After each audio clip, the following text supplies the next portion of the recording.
Well, if you were watching the PGA Championship, several times over the course of the broadcast, the teams on both ESPN and on CBS were referring to this young strapping lad from the state of Michigan by the name of Benny Cook, hailing from Wayland and connected with Yankee Springs Golf Club. And he's kind enough to join us to just kind of talk about a wild experience. You're back in Michigan now, I understand. And I don't know, did you float back? Did you fly back? What's life been like in the last 48 to 72 hours? It's kind of been a daze, to be honest. My flight was at 5:40 in the morning on Monday, so didn't get to sleep much, and then kind of took a long nap and trying to get settled back in. I had to work a little bit today, and now I'm just hanging out with some friends. But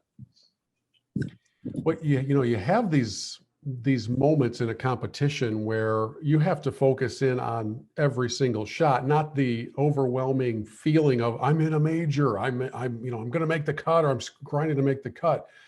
At what point did you become aware that you were on track to be the low PGA Pro and that had the potential to be even part of the trophy ceremony at the end? Yeah.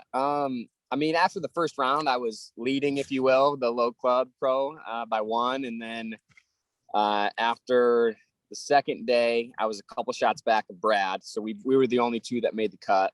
But my third round set me up pretty good for the low club honors. I shot 69, 3 under par in that third round. And then he kind of went backwards. And I started off pretty well that last day is too. So I kind of knew I didn't have it locked up for sure, but I knew I was in a good spot.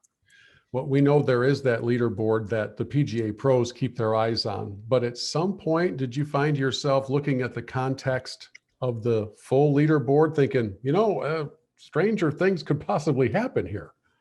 Yeah, 100%.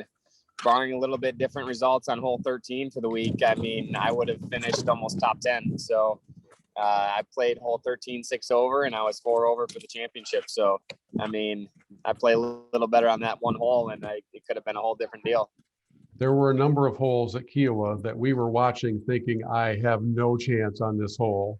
And I'm wondering how a hole, when it becomes your nemesis like that, does it keep you awake at night? How do you strategize for maybe doing better on it the next round? And it sounds like 13 just kind of had your number.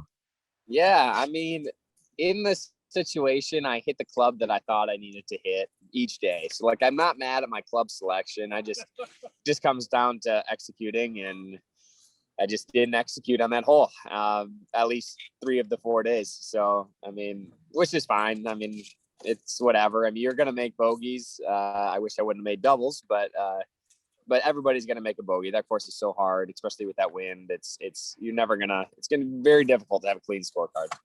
Well, we've been having some conversations about how quite often after a major championship, I will say to myself, man, I'd love to go and play that course. That looks awesome.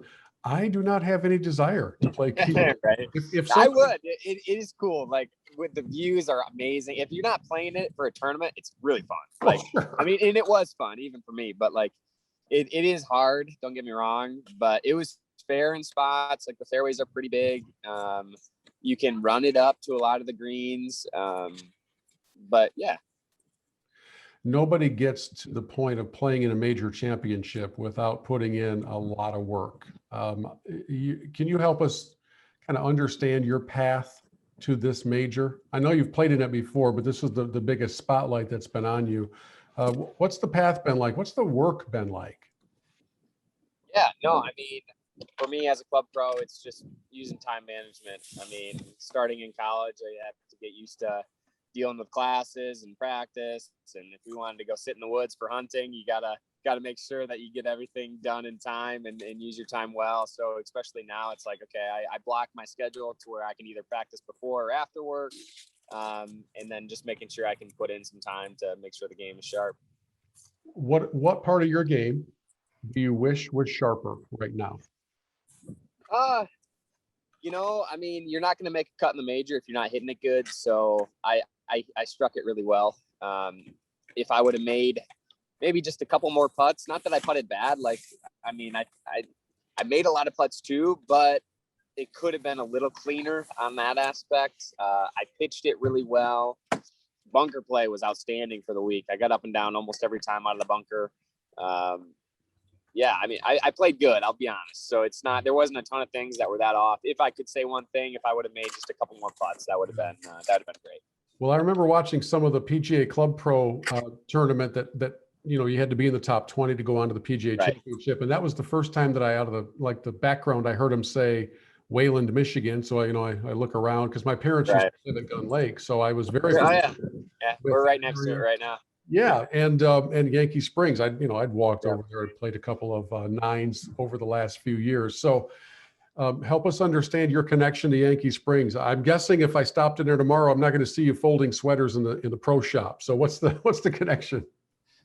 Yeah, no. So I teach there. Joni Masselink, they bought the place 3.5 years ago, and I grew up with their son. Ross. So we were really good family friends of theirs.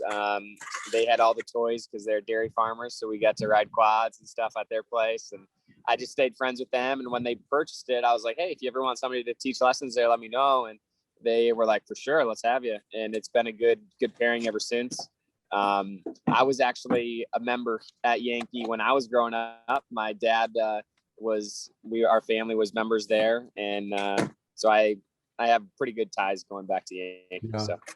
The other thing we heard a lot during the broadcast was the singing the praises of Ferris State University and that PGM program. Yeah, for sure. What role did Ferris play in the story of Ben Cook?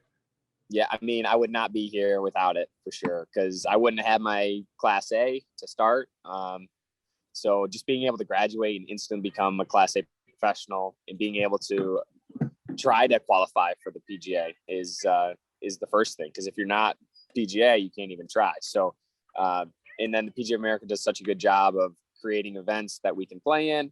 And I mean, obviously the most famous one is this, where we can try to get into the actual PGA, and very thankful for that. Over all these years, they've reduced the number of PGA pros that are in the championship, which is a shame, because it's guys like you who proved that there are some really good players out there.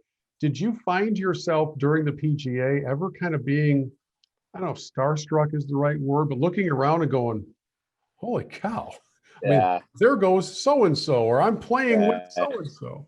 I mean, definitely the first year at Bethpage, I had it more so. And then last year it was like, okay, I'm back with these guys. And this year I felt way more comfortable. Like the more you do it, the easier it becomes, just kind of seeing those and being around all the big names. I mean, you don't really get used to hitting balls in front of like Tony Finau and Bryson, but at the same time, it's like I felt like I kind of belonged, so it was good. Did you ever look over at Bryson and say, "Dude, just try the decaf sometime, just the decaf"? Right, I know he's got a lot of energy for sure.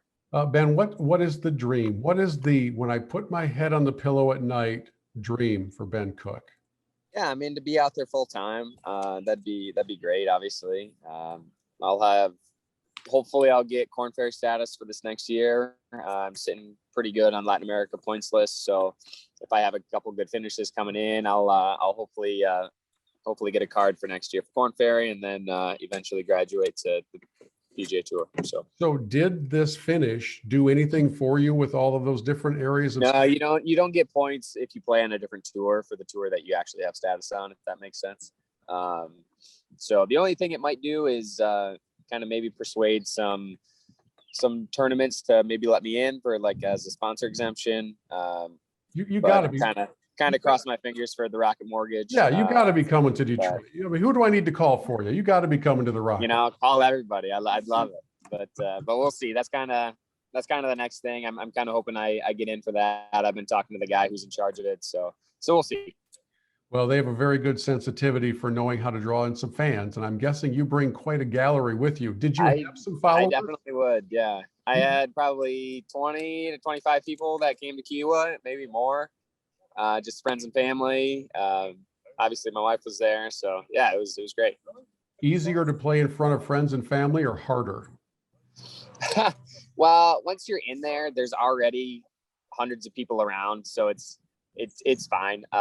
You just kind of block it out and try not to pay attention to it until you do something good, and then everybody cheers, which is crazy. But yeah. Well, it was a crazy gallery, and it's the first time we've had a gallery in a very long time. So my last question for you is, I don't know how you took in the final moments, if you stayed, if you were watching, but you think of being 50 years old and imagining yourself in that role. What did you think of the accomplishment of Phil?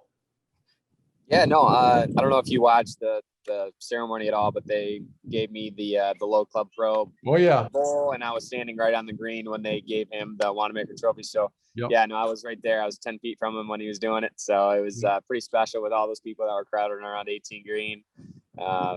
Something I will definitely remember forever.